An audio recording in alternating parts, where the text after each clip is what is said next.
Hi, Tyler. When you go into a draft without as many high picks as you want, do you kind of have to temper your expectations going in? Or and all things considered, how do you think the Oilers came out of this these 2 days? Yeah, I mean expectations because you're at the mercy of who's picking in front of you, obviously. So, you mean you have guys pushed up the list that we're trying to target, and we're kind of hoping that they slide for the most part. But you mean I think every team gets really excited after their draft. I think it's a pretty even keel for us. We've got a lot of work to do, and um, it's an exciting day for them and their families, and every one of these picks that we made today is they kind of fit at some point in their game around the philosophy that we want the Edmonton Oilers to look in the next coming years. So you said earlier when we were talking that when you have a few amount of picks, you have to make them count. Does that mean that you philosophically playing it a little bit safer, or taking a higher risk, hoping that you can get one of these guys to pay off big time? Um, no, I don't think we're trying to play it safe. I mean, I think anytime you're trying to predict the future of an 18-year-old, 19-year-old young man's life, I mean, there's no crystal ball out there to say exactly how it's going, right? I mean, we try to be as diligent as possible and do your due diligence behind the scenes, and your background checks, and you're talking to people, and you're talking to coaches, you're talking to people that are surrounded by the player, and you try to gather as much information as you can, and mix that in with the product that's on the ice, and the position that they play and how they play. And I liked what we did today, but I think every team says they like what we did today, and time will tell. Daniel Ninja-Bowman, The Athletic. Tyler, with your first pick today in the third round, it seems like a pretty intriguing prospect there in Luca Mutzenberger, and he was saying he compares himself to Darnell Nurse. Do you see any type of comparison there? What did you think of this player that you got there in the third round? Well, we were really excited. He was obviously a target for us. I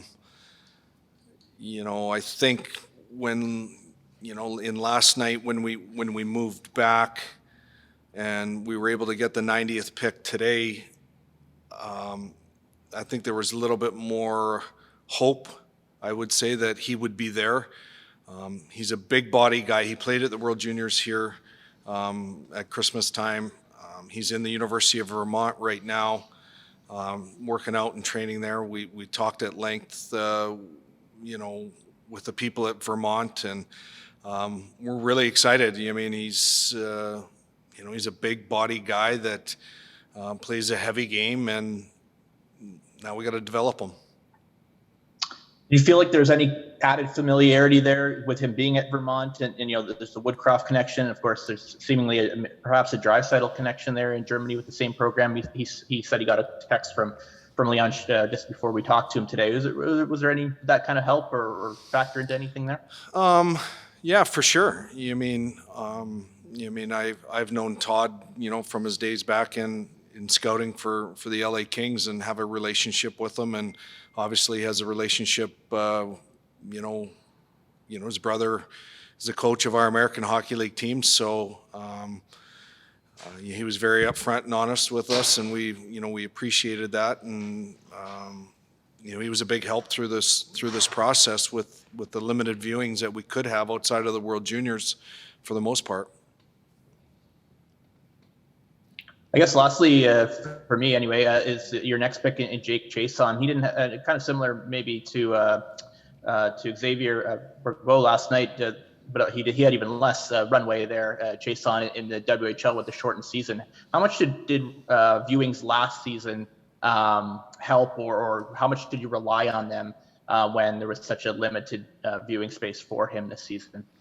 Yeah, for sure. And I think it was really important for Xavier, for that matter, being a late birthday and being in the league for 2 years. So we had watched him a tremendous amount before this year. So that was helpful. We were very familiar with Jake, going into this year. But you mean, they played 22, 24 games or whatever in Regina. I think, we had a scout between myself and our Western guys at probably probably all 22, 24 games that were there. So we covered it, really thoroughly, to say the least. So we were excited when he came. He's a big kid, 6'2", needs a lot of work in the gym. He's got to put on some strength and some muscle, but we like the pick and where we got him. Thank you. Rob Tychkowski. Tyler, with some of the rankings are all over the map with the limited exposure, and some leagues weren't playing at all. So when you're looking at somebody who you have ranked at a certain number, but some of the other agencies have them ranked a lot lower, does that give you pause and you have to kind of reevaluate, what do they know that we don't, or do you just stick to your guns and say, you know what, we're making this call based on what we think and what we know? No, we work hard, really, really hard. We stick to our guns. We got a game plan. I think if you look at, Seattle came right out of the board today and completely kind of went off the board.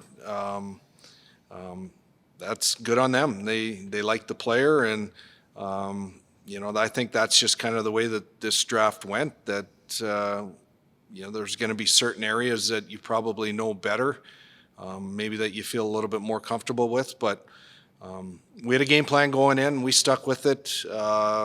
We had some targets. We hit a lot of them, and we're pretty excited with the final product today.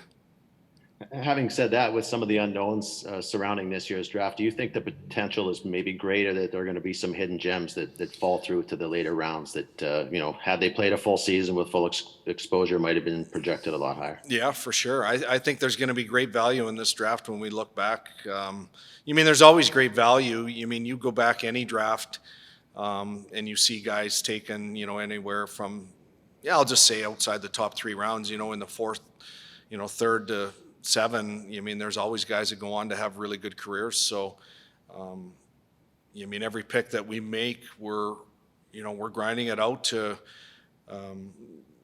fit into our philosophy on how we want the Oilers to look. We've got our depth charts. We've got our certain deficiencies throughout the organization that we're trying to fill. By making the pick, now they've got to become players, and we got to develop them and give them every resource possible. But this is the start of that. Paul Gazzolo, Oilers TV. Hey Tyler, I know you talked a little bit about Luka and Jake already, but I'm just trying to get a little bit more information on the last 3 picks of the draft. What can you say about Matvey, Shane, and Max?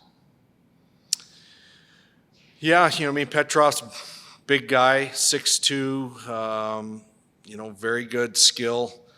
I think he had 22 goals, 20 assists this year in the MHL over in Moscow and Russia, and 50 some games played at the under 18s this year. He's a skilled player that we liked. Weren't quite sure. Everybody says it if he was going to be there, but we were happy with it. LeChance, another big forward, good bloodlines. Father played in the National Hockey League. He's got some NHL pedigree, obviously. 6'5", going to go to University of, Boston University. So have some time with him, but, good hands again, good hockey sense, got to work on his skating, get his feet going a little bit. But, and then with our 7th round pick with Warner, another big 6'3" defenseman, right-handed guy, plays in Moose Jaw. Got injured in the bubble, came back. But another kid that just needs some mentoring and needs some direction. And, now that we got them into the pool of prospects, it's our obligation to make sure we give them every resource to develop these players. That's what you have to do in this league now. Thanks, Tyler.